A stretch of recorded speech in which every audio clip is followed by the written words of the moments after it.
హైదరాబాద్ రామాంతపూర్ నుండి చౌటుప్పల్లోని అమ్మా నాన్న అనాథ ఆశ్రమానికి విచ్చేసిన సేవామూర్తులు లక్ష్మణరావు, సంధ్యారాణి దంపతులు, నరసింహ యాదవ్, చంద్రకళాగారులు అభాగ్యులకు ఒక ఆశాకిరణంలాగా నిలిచారు. ముందుగా ఈ సేవా హృదయులు శ్రీ పుణ్యలింగేశ్వర స్వామి ఆలయానికి చేరుకుని స్వామి సన్నిధిలో తమ గోత్రమైన బలిసెట్ల గోత్రంపై ప్రత్యేక అర్చనలు నిర్వహించుకున్నారు.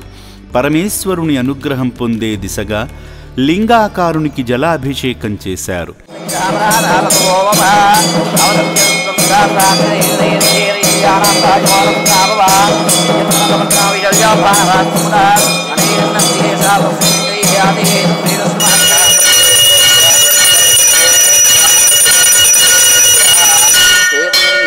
స్వామి దేవతాయ నమో నమః. ఇది ఆనందకర్పూర దివ్యమంగళ నీరాజనాన్ దర్శయామి.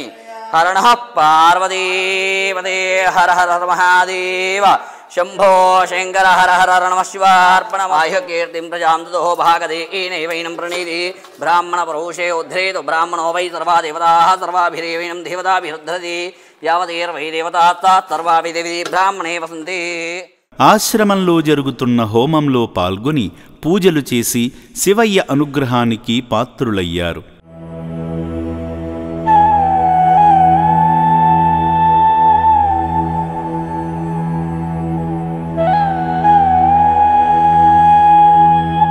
ఆశ్రమ సిబ్బంది శివాలయ నిర్మాణ నమూనాను చూపించి నిర్మాణ ప్రదేశానికి తీసుకువెళ్లగా ఆలయ పనులలో భాగం కావడం శివయ్య కృపగా భావించి ఇటుక సాయం చేశారు. కీర్తిశేషులు ఎన్ కనకయ్య, కీర్తిశేషులు నాగరత్నమ్మగార్ల జ్ఞాపకార్థం శివపుత్రుల జీవితకాల నిత్యాన్నదానం నిమిత్తం తగిన విరాళం అందించి అన్నదానానికి మించిన దానం లేదని చాటారు.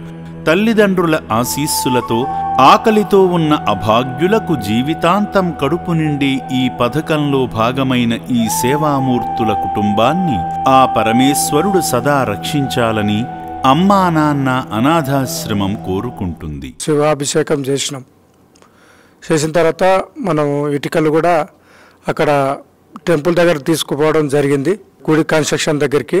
ఈ ఆశ్రమం లోపలికి వచ్చి ఇలాంటి వాళ్ళందరినీ పరిశీలించడం చాలా మంచిగా అనిపించింది. ఇట్లా హెల్ప్ చేయడం చాలా కష్టం. ఈ రోజుల్లో ఉన్నటువంటి పరిస్థితులలో ఇది చాలా కష్టము. చాలా బాగా అనిపించింది. వీళ్ళు చేసే సేవ చాలా బాగుంది. మా వంతుగా మేము కూడా సహాయం చేద్దామని వచ్చామండి. వాళ్ళని చూసే విధానము, భోజనం పెట్టేది అంతా బాగుంది. చాలామంది రికవర్ అవుతూ వెళ్ళిపోతూ ఉన్నారు. కొంతమంది చాలా బాగుంది.